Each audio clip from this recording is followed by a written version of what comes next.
The image maker. It is up to me. I get discouraged now and then, when there are clouds of gray, until I think about the things that happened yesterday.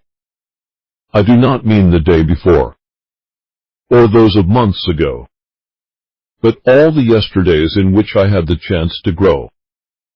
I think of opportunities that I allowed to die, and those I took advantage of before they passed me by. And I remember that the past presented quite a plight, but somehow I endured it and the future seemed all right. And I remind myself that I am capable and free, and my success and happiness are really up to me. James J. Metcalf. The image maker.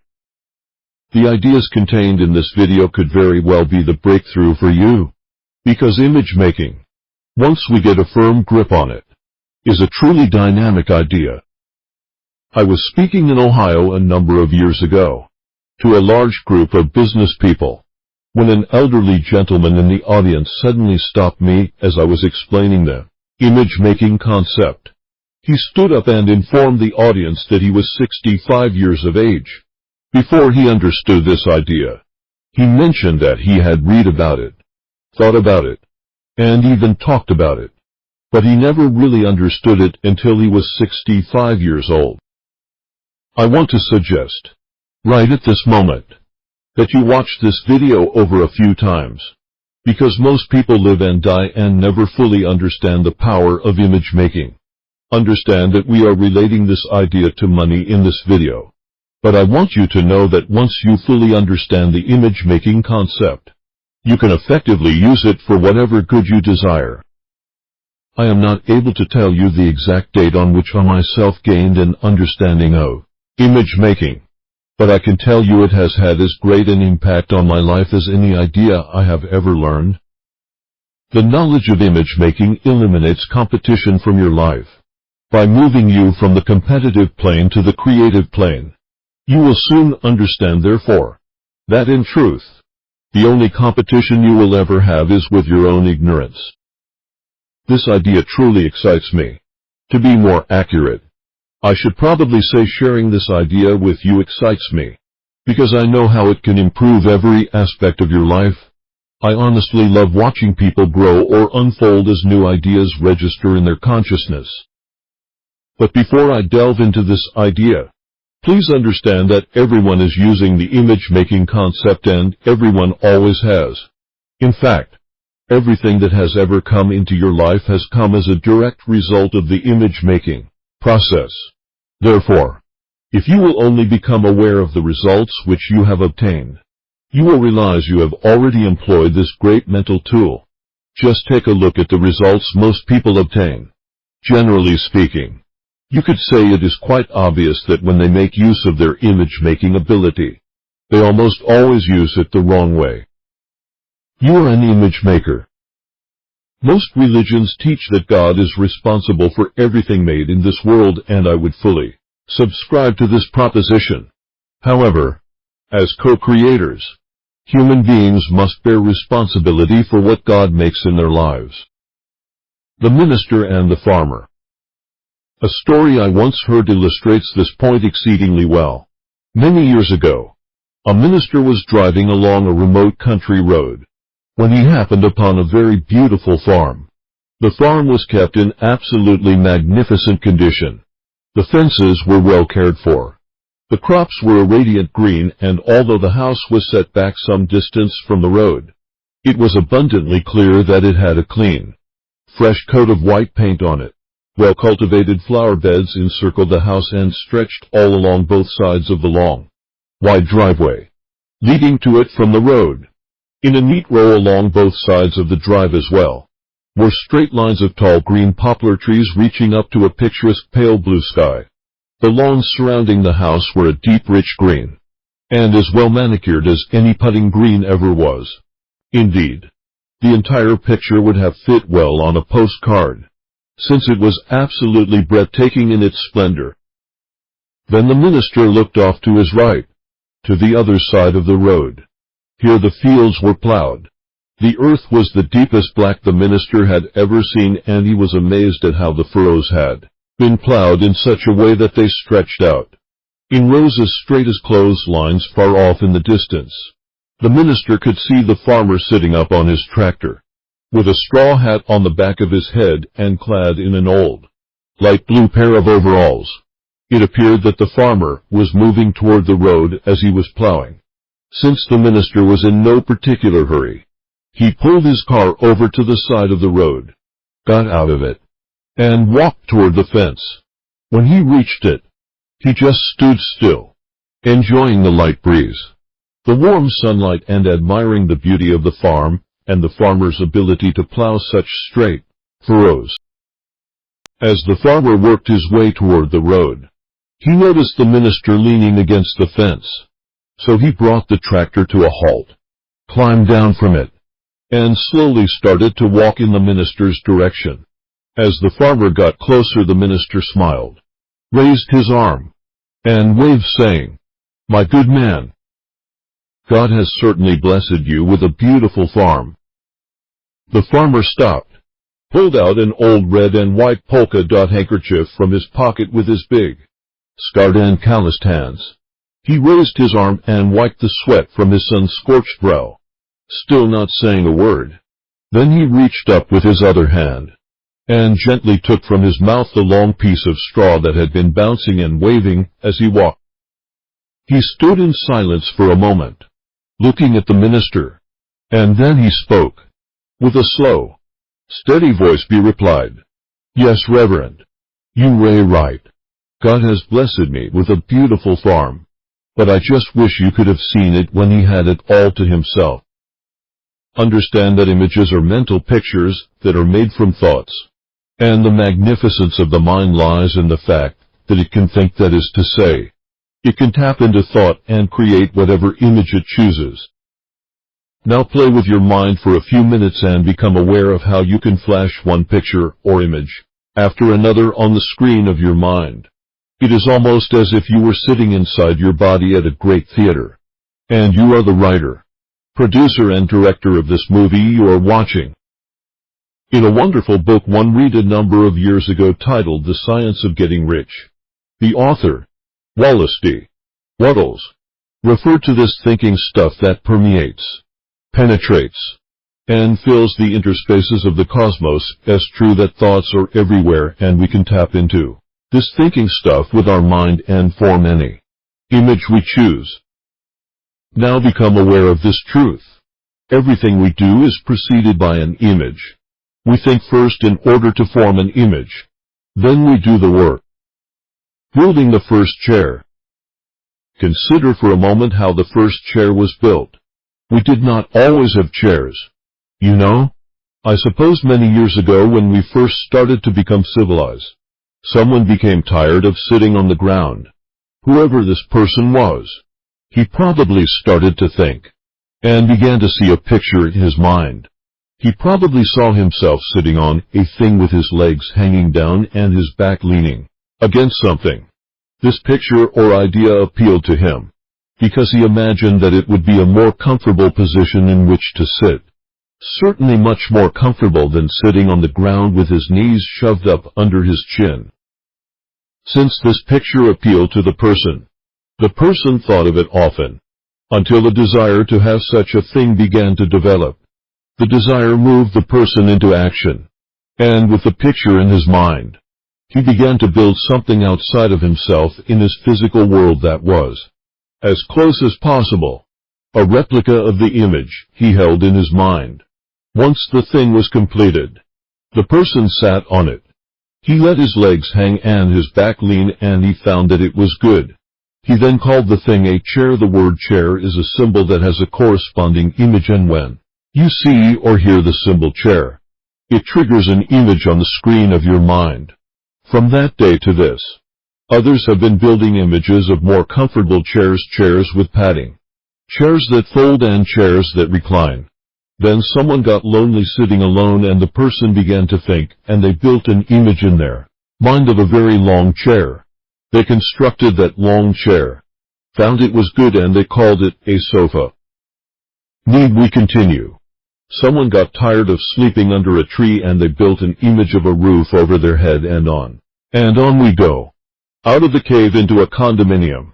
We have truly built the world we live in. Columbus imaged a new world and you and I are living in it. The Wright brothers imaged us being propelled through the air and introduced us to a new kingdom. Samuel Morse imaged himself interrupting the flow of energy through metallic wires and gave us the telegraph with the Morse code. Copernicus imaged a multiplicity of worlds and now we have been there. Through the years, history has recorded the results of great visionaries. In fact, everything ever accomplished was at first, and for a time, nothing more than an image held in the mind of the architect. Realize, now, that you too are the mental architect of your own destiny.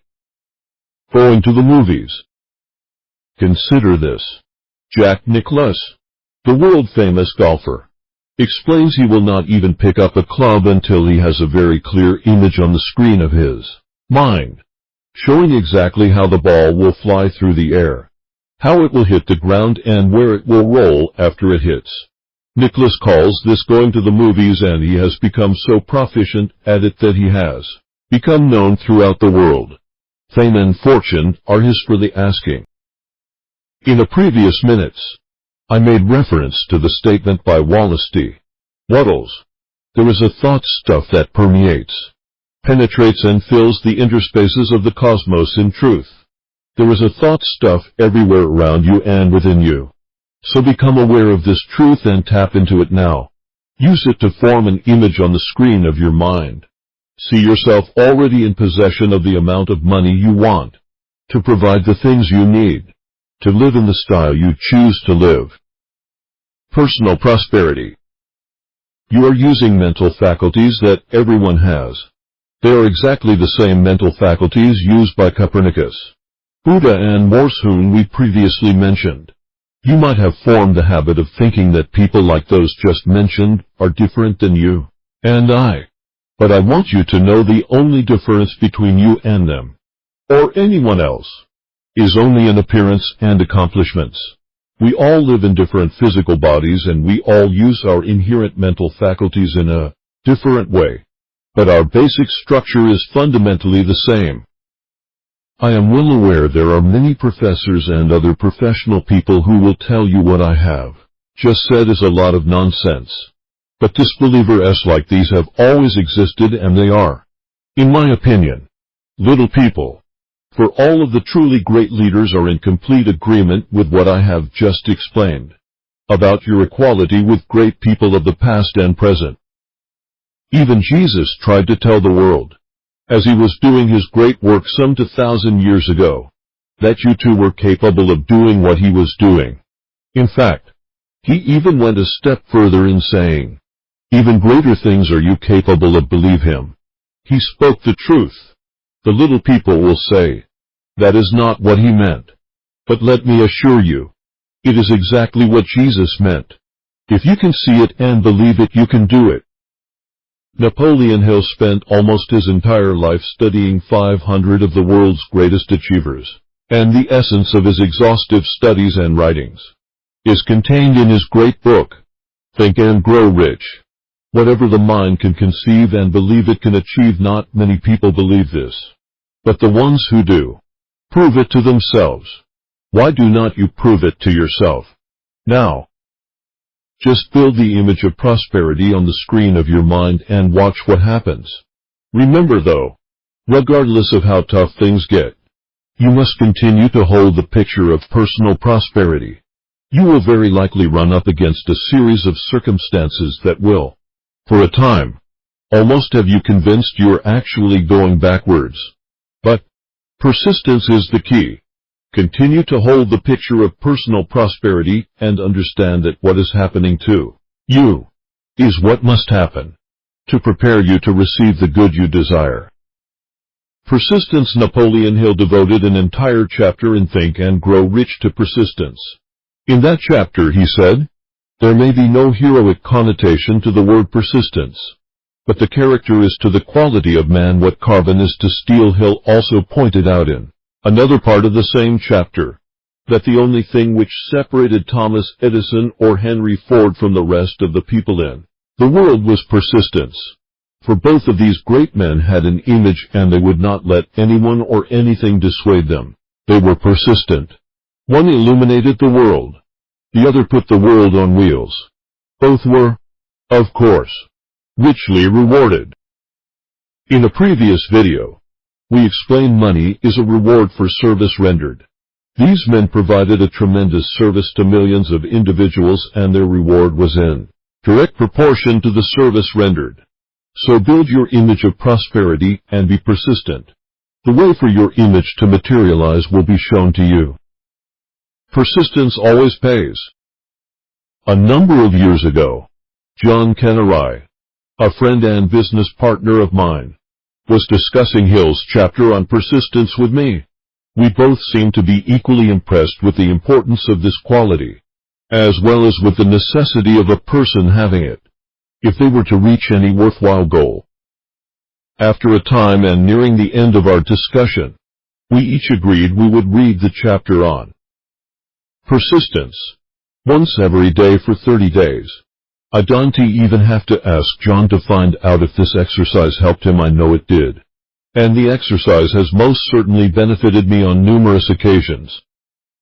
There is an interesting story concerning John Kennery, which would be very appropriate to share with you here, since it illustrates both the power of imaging as well as persistence. Although I had known John Kennery for a couple of years and had talked with him on many occasions, I certainly did not know him as intimately as I do at the time of this creating. It is important that I bring this out here, as I will be referring back to it shortly. The incident I am about to relate took place in 1971. I was living in Chicago at the time and had just completed a speaking engagement in Edmonton, Alberta. When I returned to my room, there was a telephone message for me to call John Kennery in Belleville, Ontario, Canada. I returned the call and after a couple of minutes of small talk, John said it was rather important that he meet with me, as he had something he wanted to discuss and he preferred not to go into it on the telephone. I asked John to wait while I looked over my calendar. It was, in the vernacular, packed tight. I was busy, to say the least. Almost every day I had either a seminar or speaking engagement in a different city in North America. I explained this to John and told him that although I would love to visit, I really did not know when I could. John was persistent. So I said, "Listen, I am leaving Edmonton for Chicago tonight at midnight. To get to Chicago I have to go through Toronto. I will arrive there at 7 a.m. I will have to change terminals and I leave from the second terminal 1 hour and 50 minutes later. I will be happy to talk to you then, although I do not promise to be too alert after flying all night." It is also worth mentioning that John had to get up early enough to drive the 125 miles from Belleville to Toronto to meet my 7 a.m. arrival. I remember that all John said was, "I will be there." The next morning I sat in the airport coffee shop and listened as John explained how he wanted to do what I was doing. He wanted to conduct seminars. He also explained that he was prepared to pay the price, whatever it might be. Keep hearing it over and over again. In almost every seminar I conduct, there is a man or woman in the seminar who wants to do what I am doing. I've heard it in Biloxi, Mississippi, Butte, Montana, Los Angeles, New York, Moncton and Montreal. It was an old tune. Now, here I was in Toronto with a friend who, as I have already mentioned, I did not know that well, and he was asking what he had to do. As I was listening, the same images, which I had with all the others, were flashing through my mind. I was remembering all the traveling and the fear of standing up and speaking in a large hotel ballroom crowded with people who wanted you to get them excited, but who were mentally putting you on trial at the same time, thinking, "Does this guy know what he is talking about?"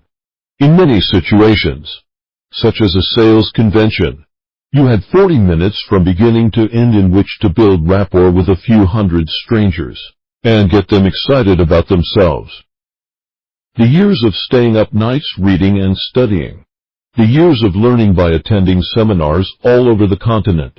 The years of working for next to nothing to prepare oneself to hold the attention of a group of people all day in a seminar. These were the images racing across my mind. It had taken me 11 years to get to that point. But how do you say, no? You will never do it when someone like John asks you. Especially when the essence of what you teach is you can do anything. Yet, how can you say yes when everyone you know, with the exception of 2 or 3 others besides yourself, cannot earn a living in the public speaking business unless they are a celebrity? And that is a whole different story. When John Kennery finished, I told him what I had told all the others. Yes, you can do it. But it is tough. Make sure you understand that. John, it is tough. You will have to do a tremendous amount of studying. Because you not only have to know what to say, but you must also have the answers to 1,001 questions arising as a result of what you say. Some of the questions will come from professional people, medical doctors, engineers and lawyers who, in most cases, know what they are talking about. So you not only have to be right, but confident as well, or you will be discredited with your entire audience. And that only has to happen a couple of times and you ray out of business. You not only have to study these ideas, but you must use them as well, or there will be no conviction in your talks, not to mention the fact that you will be a walking physical contradiction to what you teach. It is next to impossible, for example, to have a sick person teaching health. You must develop showmanship and voice control. And on it goes. In short, John, for everyone who makes it, 1,000 fail miserably. Usually when this is explained, the person says they still want to go ahead, but you never hear from them again. John was no exception. In one sense he still wanted to go ahead. However, in every other way he was an exception. I did see him again. I told him what to read and what to do and he read it and did it. John read hundreds of books, he devoured them. He narrated them onto tapes and then played the tapes in the car, at his own expense. He followed me all over the country and sat in hundreds of seminars. He wrote thousands of pages of notes and studied them diligently. Finally, I would have him open and close the seminars. Then he would conduct part of a seminar himself. In the beginning, he was full of fear. He was soaking wet. Sometimes he would be so worried about what the audience thought of him, that he would forget everything he knew and, as you know, an audience can be very cruel. But despite all this he continued. Keep in mind this was costing him money. He was not being paid. John Kennery had built an image of himself doing what I was doing and he would not quit. He was persistent and it worked. It always has and it always will. Today he has earned the respect of many of the world's largest corporations. He has spoken in almost every major city in North America. He has also earned more in one day than he was earning in a year when I first met him. So if someone with numerous degrees after their name tells you image making and persistence don't work, just look John Kennery up and ask him. He will tell you, I know you can do it, because I did it. Philip Nakola, a minister in Santa Ana, California, preached a sermon on a similar idea one Sunday that I was fortunate enough to hear when I was living there. He said, keep your mind on a higher image rather than a lower concern. I realize that is not always an easy thing to do, but it sure pays great dividends for the person who develops the mental strength to do it. And that is what it takes, mental strength. Build your image now and develop the mental strength to hold it. A number of years ago, prior to Napoleon Hill's death, Earl Nightingale condensed and narrated Think and Grow Rich onto a long-playing record. At the end of the record, Mr. Hill comes on to close the record. He said, And now as I stretch out the hand of friendship through time and space, let me remind you, not to go searching for opportunity in the distance, but reach out and embrace it right where you are. Waddell said, "This thinking stuff permeates and penetrates the entire universe. They are both telling us the same thing. So build your image now, right where you are. Do not even wait until you finish this video. Build it now and let the remaining minutes in this video strengthen the image. You do not even have to try. Just let the image of a more prosperous you float to the center of your consciousness. It is already here, so let it appear." For many years now, I have been very aware of the power that flows through you to accomplish good in your life, when you hold the proper image in your mind. And this great truth has been responsible for many wonderful things happening in my own life. Moreover, I have also seen numerous examples of what a proper image will do in the lives of other people. Paul H.C.'s story. I would be remiss if I concluded this video without sharing Paul H.C.'s story with you. It all began when I received a telephone call from Charlie Beck, who was the Vice President of Sales for the Southwestern Home Office of the Prudential Insurance Company of America, in Houston, Texas. He invited me to speak at the company's regional business conferences, to be held in Toronto, Canada. He explained they had 4 different regions and each region was coming in for 3 days to the conference.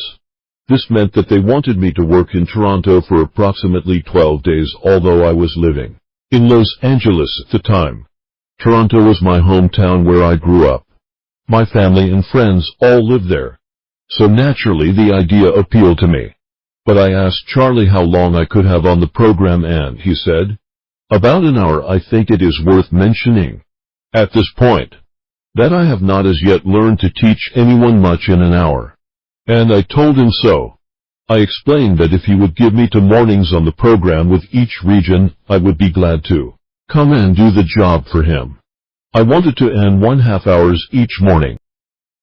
Charlie's southern accent was interrupted by a real deep belly laugh as he explained that they had never done anything like that in the 100-year history of the company. All of their executives had to take part in the program and so they never gave anyone that much time. However, I stood firm.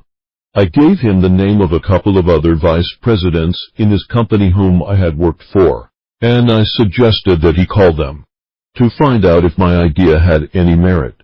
But as I hung up the phone, I did so rather reluctantly because I really wanted the job.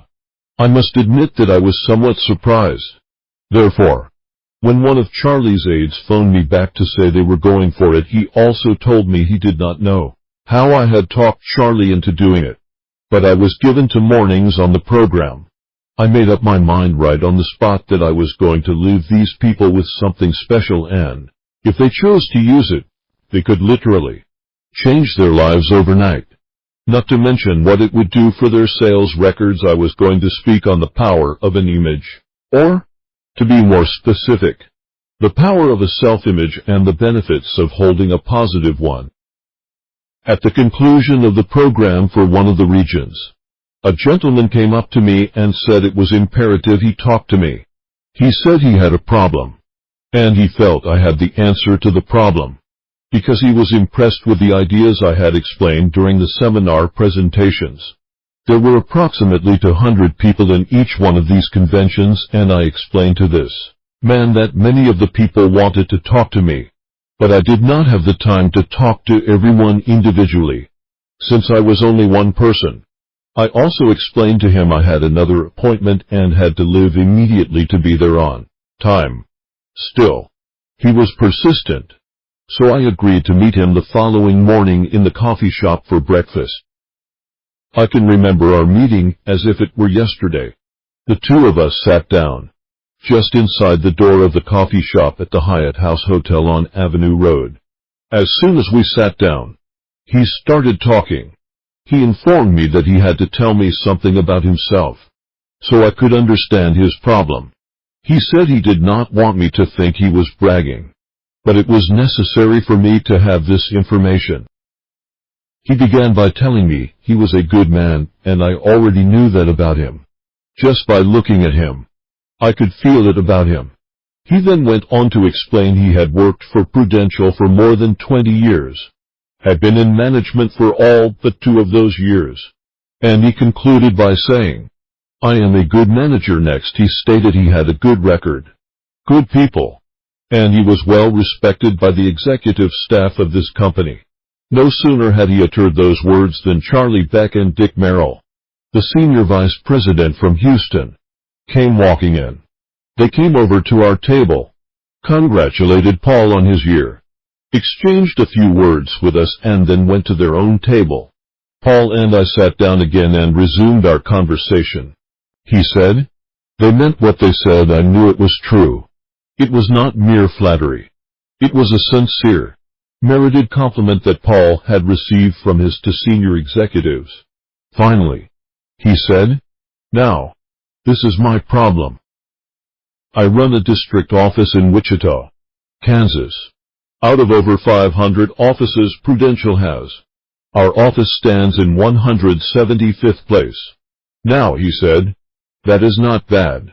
Nothing to be ashamed of, and it was not. It was a fairly good standing." He then said, "My problem is, I know we are good enough to be in the top 100. And we are not. Every year I go for it. But I never seem to make it." At that moment I knew what the cause of Paul H's problem was. I explained to him that he was letting the sales sheet dictate the image he was holding in his mind. He saw himself as being number 175, and he was doing his utmost to move into the top 100. He worked hard. He worked with his people, and, as he explained previously, he had good people. I showed Paul that it was imperative he see himself in the top 100, regardless of what the sales sheet said. In other words, he had to act as if he were already in the top 100. He had to become mentally what he wanted to be on the physical plane. He also had to learn how to communicate this idea to his entire staff. Suddenly, I started to see the lights go on in Paul's mind. We talked for a while longer, and I explained as much as I could about the mind to him, how it worked, and especially about the power of holding the proper image there. Paul thanked me for the time I had given him and returned to Wichita, Kansas. As his region moved out of the Hyatt house, another one moved in. But about a day or so later, I received a long-distance call from Wichita, Kansas, and it was from Paul H. He wanted to know where I would be holding seminars when the conferences were completed. I told him I would be in Southern Illinois for Prudential's Midwestern home office. He then asked if he could join me and travel with me for 2 or 3 days. I explained to Paul that I had already made a deal with Charlie Beck to do our entire series of seminars for the whole of the Southwestern home office, and one of the sites chosen was Paul's town, Wichita, Kansas. Nevertheless, since we were not going to be there for at least 6 weeks, he explained that he wanted to join me immediately.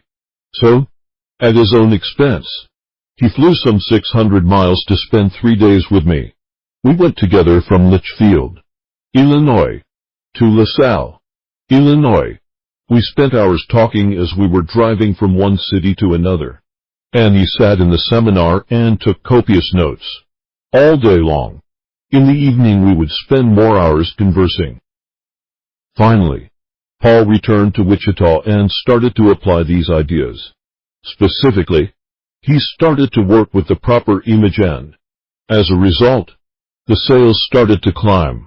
For some strange reason, Paul's superiors saw fit to move him from Wichita, where he had been for a number of years, to Pittsburgh, Kansas, where the district office stood in 163rd position. This certainly did not seem like a very fitting reward for all the effort he had advanced on the company's behalf. Still, Paul accepted the move as a challenge, and a mere 6 months later, the district in Pittsburgh, Kansas, stood number 11 in the entire Prudential Insurance Company. Each year, Prudential recognizes the top 52 districts, which is the top 10%. by awarding them a citation. The Pittsburgh district had not had a citation in 9 years. But just a short 6 months after Paul H.C. took over the helm, they were in the top 2%.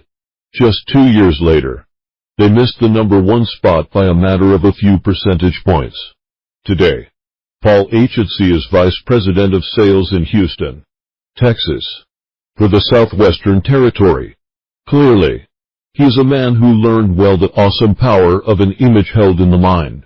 If you were to talk to Paul H.C. today, he would be quick to tell you that he will never let present results dictate the image that he holds in his mind. Rather, he holds the image of what he wants and then acts as if he already has it. Paul H.C. is, without question, one of the best examples you will ever find when it comes to the subject of building an image in the mind and then executing it. He has become a serious student of the mind, and I am happy to count him among my good friends. Understand this: you could be doing precisely what Paul H.C. had been doing all those years. So if you are, then make up your mind right now to do what I have suggested you start doing. Start right where you are. Build the image of what you want and then act as if you have already received it. Express somewhat differently. Act like the person you want to become. For as Goethe, the German philosopher, once wrote, "Before you can do something, you first must be something." As you finish this video, lay your phone or laptop down and then become very relaxed. Let creative energy fill your consciousness and then mold it into an image of yourself in a much more abundant state of life. See yourself already in possession of what you previously only dreamed of. Become extremely conscious of the truth that your entire being is not only filled with, but also is surrounded by, the original substance all images are made of. So do not just keep watching the video without acting on the suggestions which I have been giving you.